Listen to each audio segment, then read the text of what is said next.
Saludos, amigas y amigos de La Respuesta. A veces uno se encuentra con satisfacciones que no esperaba. En mi caso, en la pregunta de los miércoles, yo he escrito algunos blogs refiriéndome al miedo fundamental de estos tiempos. Un amigo lo encontró un poco exagerado, el último, porque le di mucha importancia al miedo difuso que en la humanidad está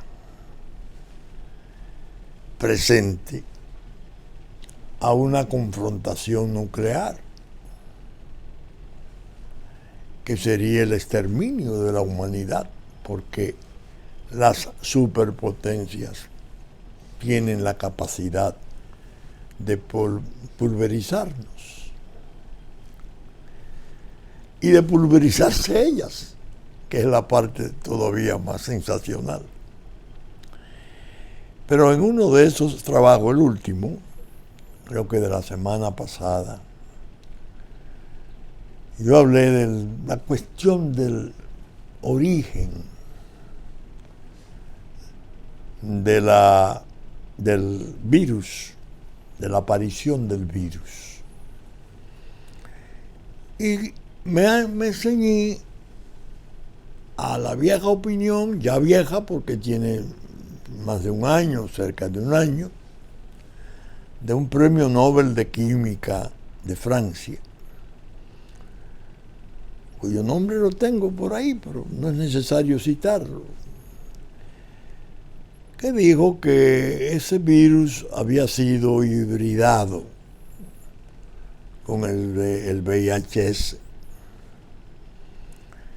y que había sido una imprudencia hacerlo, porque el híbrido que surgió era el COVID-19 muy letal y con una capacidad de contagio asombrosa. Pues bien, yo puse en mi artículo que entre las posibilidades de que se produjera esa gran desgracia mundial figuraba la fuga de un laboratorio del virus por accidente,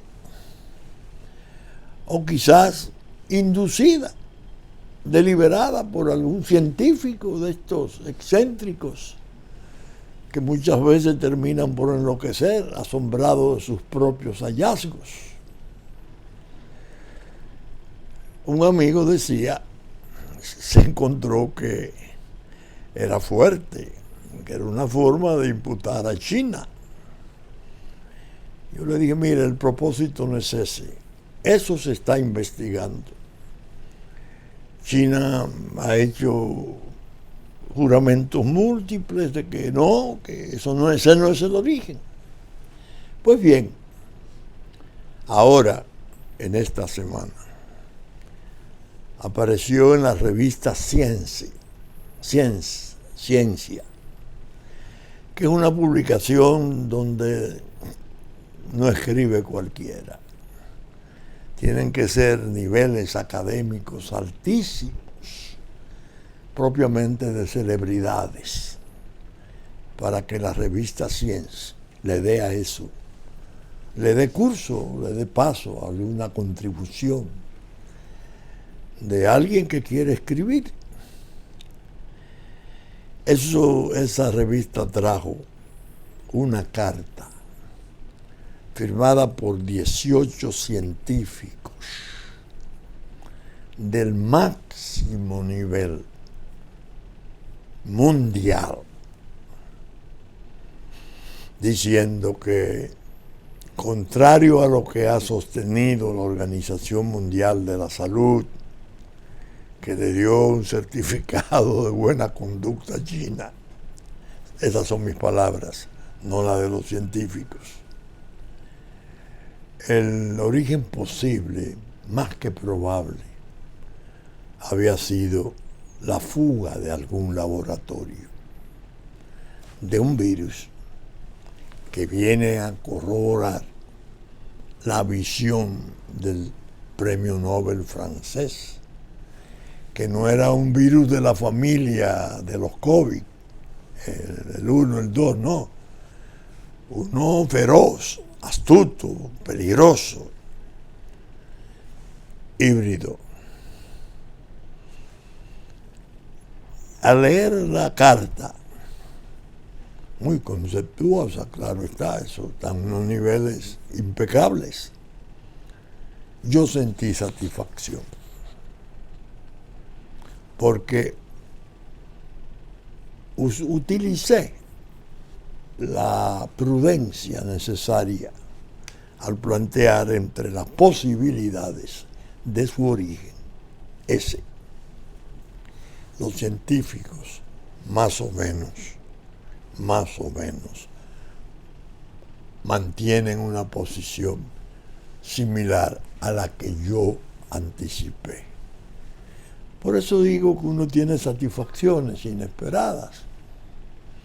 No siempre es así, pero esta es interesante porque ayuda incluso a la respetabilidad, a la seriedad del programa, que yo cuido mucho, porque no lo quiero hacer un instrumento ni de daño, ni de mortificaciones, ni de ofensas, menos, sino algo constructivo, algo que ayude a, que sea una contribución y ayuda a orientar, que nunca está de más.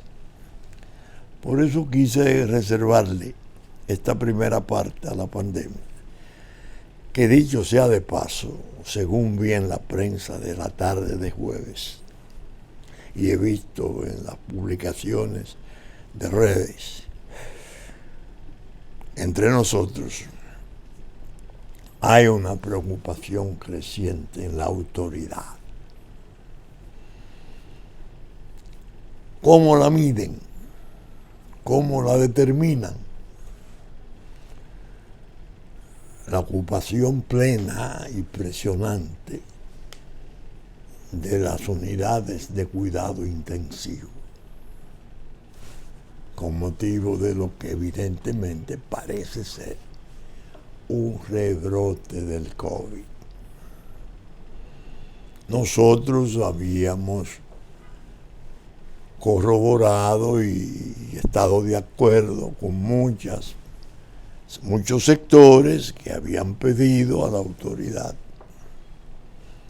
prudencia con la cuestión de volver a la normalidad, que es un deseo ferviente de todos, casi un anhelo desesperado, porque ya vamos a 1 año y 2 meses de claustro, de confinamiento, de arresto y de limitaciones. Pero, repito en el programa de hoy, cuidado. Puede ser que lo que estemos viendo ahora sea parte del desbridamiento que hubo en Semana Santa. Recuerdan ustedes que hubo muchas voces que dijeron, cuidado con las aglomeraciones. Pero bien, en la cuestión del origen que traté al principio, el lugar de oriundez, de dónde es oriundo el virus, es de China. Pero ¿cómo se pudo regar en una forma tan plena y cómo derramarse en forma tan simultánea en medio mundo? Hubo otro juicio de la respuesta que yo quiero repetir no, figura en la pregunta y figura en la respuesta. El hecho es que, en mi opinión, las superpotencias saben exactamente qué ocurrió. Estados Unidos y Rusia saben exactamente qué ocurrió con el COVID-19. El problema es que el equilibrio nuclear, es decir, la capacidad que tienen de destruir al mundo y destruirse a sí mismos, las potencias, en una investigación de ese tipo, cualquier hallazgo que se produzca, es difícil reconocerlo, porque vamos a suponer, si Estados Unidos y Rusia llegan a la convicción de que fue no solo un accidente, una fuga accidental de laboratorio, sino que pudo haber algún desbridamiento de los controles y que algún científico de estos, que los hay medio psicopáticos, lo puso a correr. O si fue la obra, peor todavía, de una decisión política. El hecho de encontrar eso, de verificar fue así, hay que callarlo. Porque reaccionar significa la guerra. Y la guerra significa el exterminio y el fin posible del mundo. De la población humana en la Tierra. Ese juicio lo he manejado varias veces. Y hoy lo repito. Y una dimensión todavía más sombría es que ese virus ya hibridado con tal capacidad de daño pasar a ser atractivo al mercado del terrorismo. Recuerden, a quienes pudieron leer en la pregunta, que yo me referí en una entrega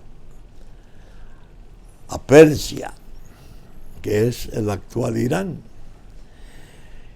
y cómo Persia tenía una especie de memoria para sus guerras, y citaba a aquel emperador Darío, creo que era, o Jerjes, Darío, que al sentarse a comer tenía un sirviente especial que le recordaba: acuérdate de los atenienses. Se refería a la derrota que habían sufrido en las Termópilas. Citaba además las declaraciones tremendas de los ayatolás a raíz de la muerte en Irak, que no en Irán, por un proyectil sofisticado norteamericano del general Suleiman, que era la figura político-militar más importante, y la amenaza que hicieron a Estados Unidos. Ellos van a saber en muy corto plazo de nuestra venganza. Eso cuesta decenas de millones de dólares, que los hay. Y se pudo producir por esa vía el desastre. Es decir, que hasta la propia China, dirigida por el Partido Comunista, y se sabe de antemano qué tipo de disciplina imponen esos comités, el comité central, puede tener esa información y preocuparse incluso. Acá se nos fue de control alguien, vendieron algo de lo que se estaba ensayando como arma de guerra, porque siempre se han hecho desde que menos cuando intervino la Convención de Ginebra, que condenó en una forma muy enfática el uso de armas químicas en la guerra. Sí, el propio Comité Central del Partido Comunista puede decir, oye, se nos fue de control y un loco de esto vendió el virus y se lo entregó a unas manos de gente que la muerte es el paraíso, el terrorismo, que en la yihad está muy presente. Ahora que vemos cómo está agravándose esa situación en Israel, entre Israel y Palestina, uno fija la atención en el Medio Oriente y sabe que las posibilidades de gran desgracia, de la guerra más amplia, más peligrosa, sobre todo Irán, que es quien protege a Hamás, y Hamás es uno de sus instrumentos, puede estar a la vuelta de la esquina. Todo eso incidiendo sobre el ánimo público mundial y golpeando las economías en una forma, martillándola, que puede producirse como en el 29 un tipo de colapso, aquella fue una depresión que sirvió incluso de antesala y umbral para la mayor tragedia del mundo, que fue la Segunda Guerra Mundial y sus 60 millones de muertos. Quise dejar esta parte del programa para hacer esas reflexiones, porque creo que son contribuciones no alarmistas, no, ni el propósito es inquietar, no, eso es majadería, pero sí reflexiones serias sobre tópicos. Qué bueno que la gente común, que no está atenta, que no, quizás no tiene la manera de informarse, las oiga, las piense y le ayude esto a razonar para sus actitudes. Si se hace tolerante en la desgracia de la pandemia, si las acciones de su autoridad no las desafía, más bien las tolera y las comprende, viendo por dónde andan los abismos. O si por el contrario, eso le ayuda además, no por el contrario, si eso le ayuda además a poder organizar a los suyos, preparar a los suyos para lo que puede venir como desdicha generalizada, secuela de una pandemia que no espero ni creo que en el siglo, lo que falta por cumplir del siglo, vuelva a producirse. Bien, la semana ha estado muy sobrecargada de noticias sensitivas. Precisamente en la pregunta de los miércoles en mi blog, yo comencé a tratar el tema. Lo titulé El complot, un tumor latente. Me refiero a la denuncia que se hiciera de la reunión conspirativa de un grupo de oficiales militares activos y retirados, que la formulara un periodista al cual no conozco, pero para quien sí pedí atención y cuidado, porque es una denuncia delicada y evidentemente él asume un riesgo y hay que protegerlo. En la primera entrega hice un ensayo. Primero hablé del complot, para que ustedes tengan una idea. Voy a tratar de compartirlo con ustedes en forma coloquial. Es una infracción criminal tan sensible y diferente que cuando yo le explique al final quiénes son sus autores y cómplices, se darán ustedes cuenta bien de su naturaleza especialísima. Es un atentado fraguado, planeado por dos o más personas que deliberan atacar el orden institucional, derrocar un gobierno, producir un hecho que permite el derrocamiento, o hechos, y con eso se compromete lo que se llama la seguridad interior del Estado.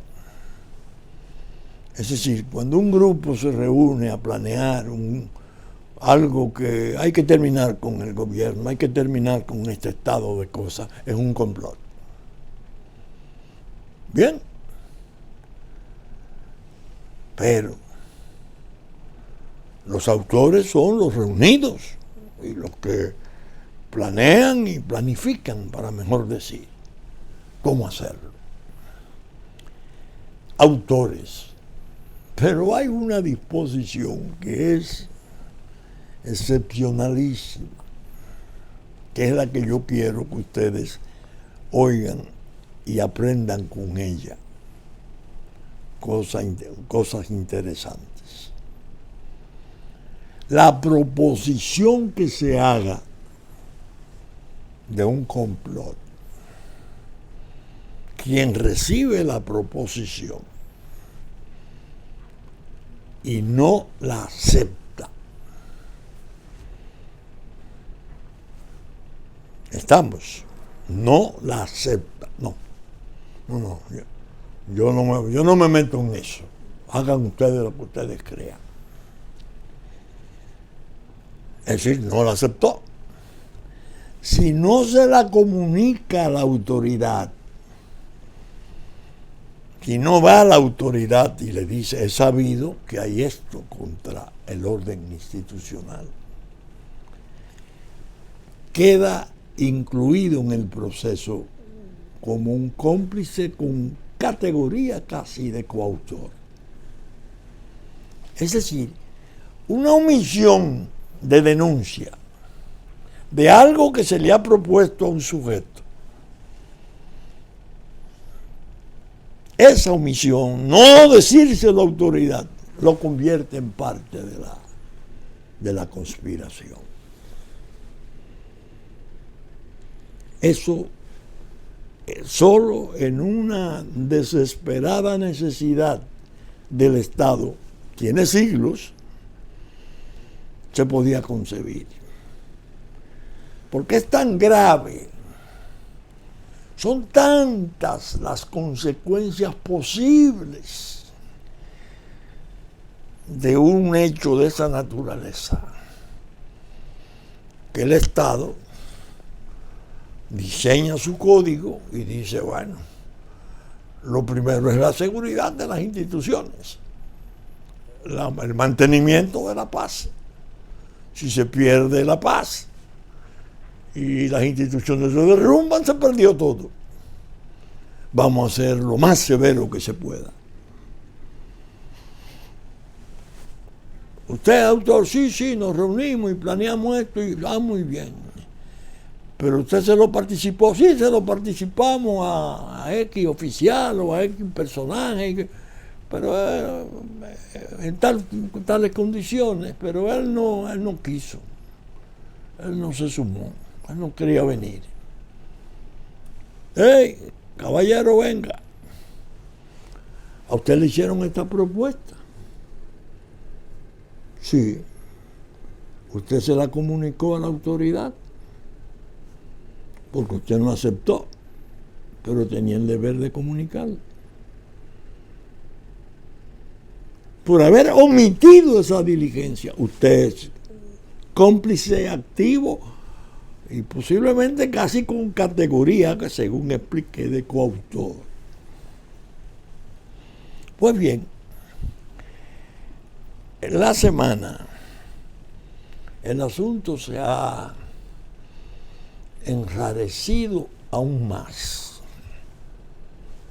porque a raíz de las declaraciones confesionales del coronel o mayor Girón Jiménez en la operación Coral, que determinó una coerción máxima para el general Adán Cáceres Silvestre y otros oficiales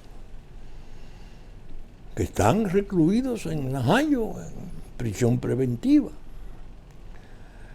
Esa confesión de Girón Jiménez parece que ha activado los dispositivos de denuncias del país y otros militares retirados, pero evidentemente de rangos importantes y con expedientes delicados que yo han explicado en las redes. Incluso hay uno que tiene un expediente que ganó en el Tribunal Constitucional. Le dieron razón para obligar al gobierno de Danilo Medina a reingresarlo, porque había sido víctima de una maquinación, de un expediente raro, de una droga de 300 kilos en las terrenas. Y alega que tuvo que irse a vivir a Nueva York con su familia porque tenía amenaza de muerte. Y señala oficiales por sus nombres que pueden ser autores posibles de su muerte o daños a él y a su familia. Digo, estamos hablando de cosas pesadas. Eso no es un juego. Otro que estuvo en las estructuras jurídico-militares como procurador, juez de instrucción, juez de consejos de guerra, mucho tiempo, va a un programa muy importante y muy ríspido y hace denuncias escalofriantes. ¿Por qué yo digo que se enrarece la situación nacional con esas apariciones, con esos brotes eruptivos de nuevas denuncias? Incluso ya, esto es muy importante decirlo, derivando hacia la droga. Incluso acusando a oficiales importantes durante muchos años en el régimen de Danilo Medina de haber tenido actuaciones pecaminosas, terribles en el campo de la droga.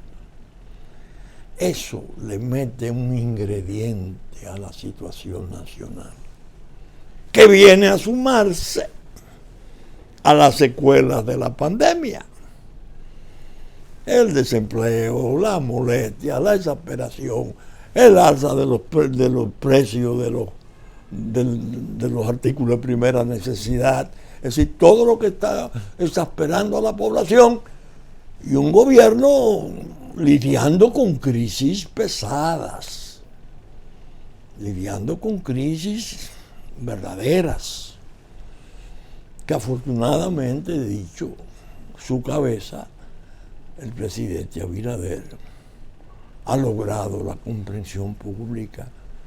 Se le reputa como una persona decente, interesada en en que sean las mejores soluciones las que lleguen.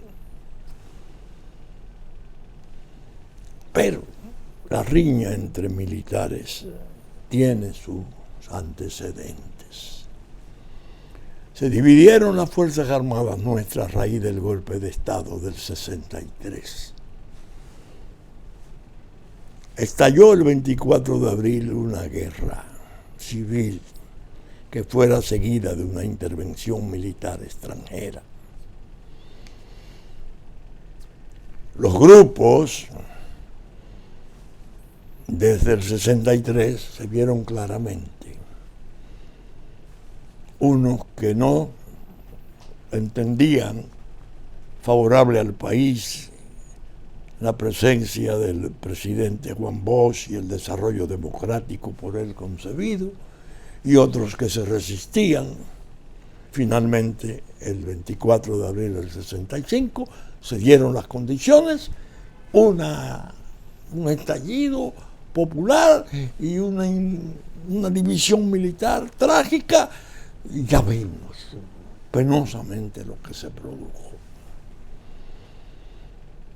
Yo ahora le voy a hacer un relato, porque quiero hacer el programa en la forma más comprensible, más sencilla y coloquial. Yo no sé exactamente si fue en un libro de don Francisco Herrera Luque, un escritor venezolano formidable, psiquiatra creo, tiene varios libros importantísimos, sobre todo sobre el periodo de Juan Vicente Gómez, o si fue en Uslar Pietri, otro intelectual importantísimo de Venezuela. En uno de ellos, no sé cuál otro había leído, yo me encontré con este relato. Juan Vicente Gómez era un hacendado en el Táchira, en los Andes. Tenía un compadre muy querido, general, un hombre de armas a tomar, Cipriano Castro. En el año 1908, Cipriano, que era un revolucionario y un guerrero, su compadre, hacendado, lo mete en la jugada y le pasaron a Venezuela a pie, guerreando. El hacendado se dio un guerrero tremendo, sin ser militar de profesión, Juan Vicente Gómez. Un joven de 14 años del Táchira, llamado Eleazar López Contreras, bajó con los revolucionarios. Jovencito, un niño, 14 años. Recorrió Venezuela y fue entonces el hombre más importante de Venezuela. Ese niño bajado del Táchira se hizo, claro, de una cultura enorme, un autodidacta, un hombre respetable, pero pasó a ser la confianza de Juan Vicente Gómez, que en el 8 era vicepresidente, su compadre Cipriano Castro presidente. Era medio tormentoso y disoluto Cipriano Castro, el otro era más austero. Y enfermó de los riñones y se fue al extranjero, y Juan Vicente le dio un golpe de Estado a su presidente. Lo dejó al compadre fuera en el exilio. Bueno, es un relato, atiéndanlo, que tiene muchas cosas interesantes para nosotros. Vino la transición. ¿Quién podía dar la transición? Porque él estuvo desde el 8 hasta el 35, que se murió en su cama. Y lo enterraron y está en Venezuela desde el principio, en Maracay, que queda creo que a 90 o 100 kilómetros de Caracas, porque a él no le gustaba Caracas. Eso, ahí estaban los doctorcitos, decía el dictador. Los habichosos de la ley que a él le desagradaban. Era terrible, durísimo. ¿Quién podía organizar esa transición hacia un régimen democrático? Venezuela ardiendo, sus juventudes a la cabeza de Rómulo Betancourt, todos esos que después fueron políticos y presidentes importantísimos. Algunos de ellos, casi todos, con la revolución bolchevique, eran rojos, porque la revolución soviética estaba convulsionando al mundo. Y esa transición, ¿cómo se puede dar? López Contreras llegó a ministro de Defensa cuando muere en un diciembre del 35 Juan Vicente Gómez, que debo decir, extrañísimo, un tipo de dictador extrañísimo. El hijo de López Contreras, siendo cadete, ya teniente creo, se metió en una conspiración y habían agarrado muchos de los muchachos que conspiraban, estando vivo Juan Vicente. Y los ministros iban a despachar con él a Maracay. Y llegó López Contreras. Y despachó con él como siempre.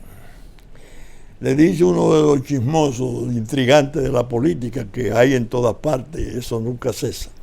Cuando él se va, presidente, el hijo de este está agarrado en la conspiración, en la cosa. Y aquel bárbaro le dice, lo sé, pero él no me dijo nada. Oiga qué psicología. Le quiso decir, ese es mío. No pidió por su hijo. La importancia de López Contreras. Había un coronel, Medina Angarita, que era reputado como benévolo, como demócrata, como muy abierto, muy, es decir, apacible. No era un hombre de violencia, del régimen. Cuando vino la transición y se armaron los primeros golpes y las cosas, en las primeras elecciones ganó la presidencia de Venezuela el coronel Medina Angarita, porque era reputado como un militar demócrata. López Contreras le dio un consejo, eso fue lo que leí en uno de los autores, a Medina Angarita. No descuide usted sus soldados.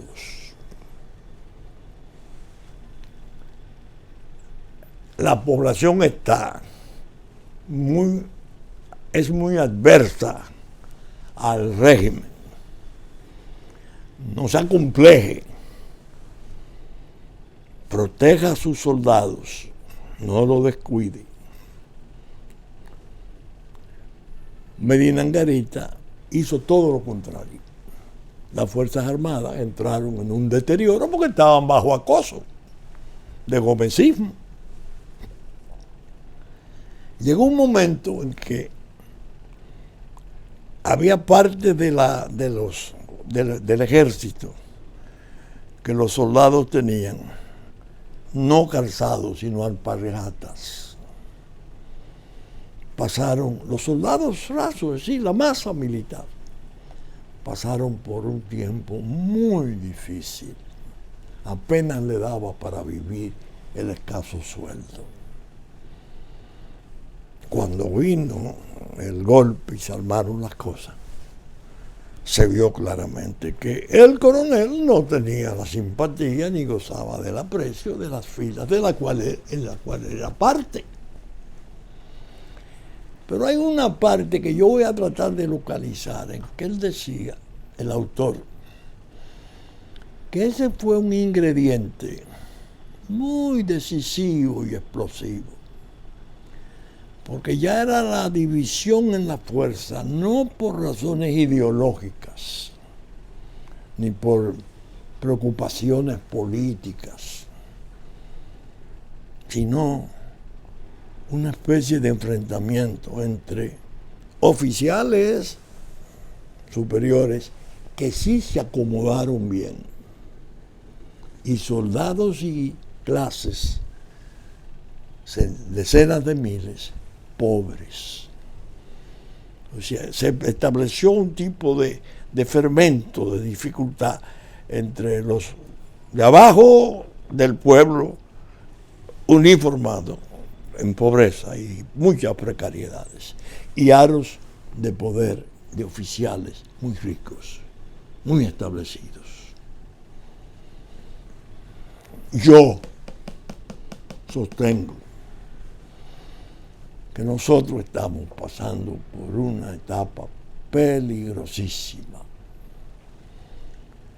He denunciado durante años, debo de haber hablado y escrito millones de palabras sobre el tema. Hay un factor de poder presente, que es el crimen de la droga, de control internacional. Se sabe infiltrar en todos los estamentos, militares, policiales, partidos políticos, banca, comercio, política. Tiene su gente, va colocando su gente y va colocando su gente, porque sus operaciones tienen que ser protegidas. Si no la protege la autoridad, hay un fracaso. Eso lo denuncié siempre como muy peligroso, porque sabía que eso se impulsa con soborno, dando participación y haciendo riquezas inexplicables de personal ya armado, ya con mandos, de los que yo llamo, y llamo a la técnica clara, depositarios de las armas de la República. Y entonces tiende a formar los grupos, aros, aparentemente simpáticos, premodernos o modernos, diferentes, pero hay una masa oscura, padeciendo, que tiene dificultades. Cuando a mí me dijo en una oportunidad que lo encontré en una reunión no política, comunitaria, un militar que no conocía: doctor, trate de hablar, porque nosotros tenemos que comprar los zapatos y no nos llegan, y las insignias, todo no estamos pasando. Y dio una queja, un sargento. Yo dije: Dios, que escribí sobre eso. Entonces yo, viendo esto de ahora, pienso, qué delicado es este ingrediente. Sabemos de los procesos. Los procesos son impresionantes. Y varío, hago una deriva por razones de tiempo. Un amigo a quien yo aprecio mucho, Manuel Fermín, muy conceptuoso, y es productor del programa al caer la tarde y llegar la noche, es así que le llamo. Tuvo un juicio que a mí me llamó la atención, que yo conocía, pero me llamó la atención. Los expedientes que el Ministerio Público somete ahora son muy contundentes, porque el control superior de esos expedientes en esos niveles lo tiene alguien que fue juez toda la vida, Miriam Germán. Y una cosa es cuando un expediente va hecho por un fiscal con mentalidad acusatoria. Y otra cosa es cuando quien tiene que dar la orden final ha sido juez. Porque el expediente tiene que ir muy completo. Es difícil que vaya con fallas. Ya una muestra aquí, cuando Miriam Germán Brito le dijo en una coerción, en el caso de Brecht, al Ministerio Público, tengan cuidado, esa prueba está floja. Respalden esa prueba transportada, háganla así contradictoria, advirtiéndole. Entonces nosotros tenemos una especie de dueto. La juez, icónica, Miriam, y la fiscal, icónica, la jovencita, que alguien me dijo, pero tú le dijiste a Jenny que ella habla de un dialecto. Digo, pero yo lo hablo también, el cibaeño. Ahora los santiagueros lo tienen como segunda lengua, que es la que le pone el sazón acusatorio. Pero la aprobación final es una juez de décadas. Esos expedientes son muy impresionantes. Ya estamos viendo cómo se va regando la actividad acusatoria por denuncia de terceros. Ahora vimos un caso del senador Antonio Marte sometiendo a los tres gurús del gobierno de Danilo Medina, José Ramón Peralta, Donald Guerrero y Gustavo Montalvo. Yo no conozco ese expediente. Sin embargo, pienso que el senador Marte, que tiene ya mucho tiempo en política, para tomar una iniciativa así es muy difícil que la haya tomado en el aire. Dependerá su acusación de los hechos que pueda señalar y de la redacción de la acusación, cómo se articulen. Yo he celebrado mucho la querella aquella contra Danilo Medina, presidente de la República, de Participación Ciudadana, y 5 organizaciones más, Santiago Somos Todos, y dije desde el principio, la redacción de esa querella la hizo un abogado formidable, cómo organizaba, cómo articulaba las cosas. Es una querella, bueno, que uno no se explica cómo puede estar durmiendo. Porque aunque entraron en reposo y catalepsia, Participación Ciudadana y las organizaciones que la presentaron, está en la gaveta de la procuradora. A menos que no se haya producido un escandaloso descargo secreto, un no al lugar secreto o un rechazo secreto de tal querella. Por eso pienso que ese ingrediente, la seriedad y potencia de los expedientes que se están suscitando, más ese tipo de actitud rencorosa y de división entre los grupos militares, dispara ya a un senador a acusar. Vienen más, es lo que se dice.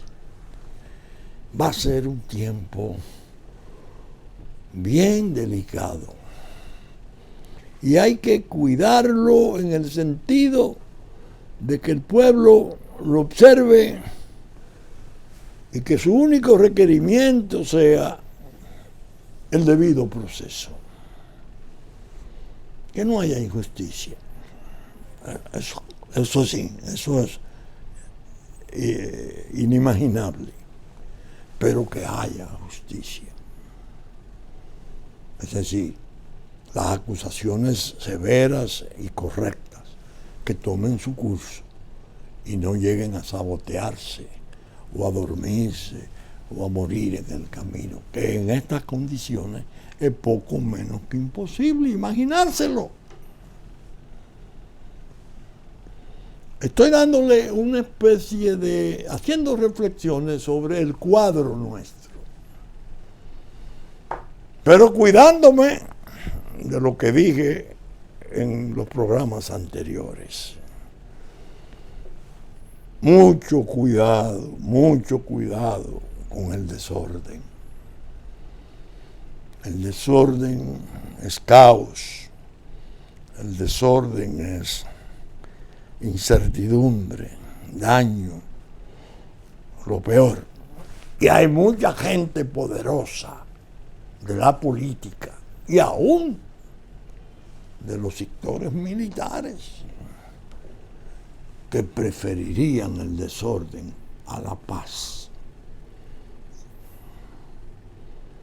y a la normalidad institucional, como una manera de disolver su problema en medio de un trastorno global. Es decir, esta respuesta de mayo, mediados de mayo, un mayo seco, mal signo. El cambio climático nos está desquiciando. Estamos a 16 de mayo y no ha llovido en mayo, ni hemos oído un trueno. Los que estamos pendientes del surco y de las plantas por nacer para producir alimento. Lo quise hacer de esa forma para fortalecer la seriedad del programa.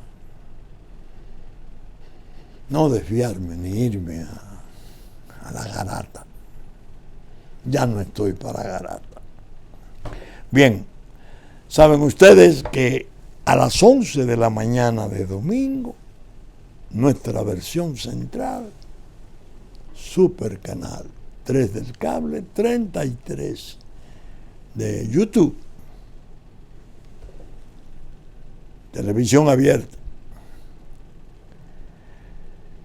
Teleimpacto, 12 del mediodía de domingo, 9:30 de la noche.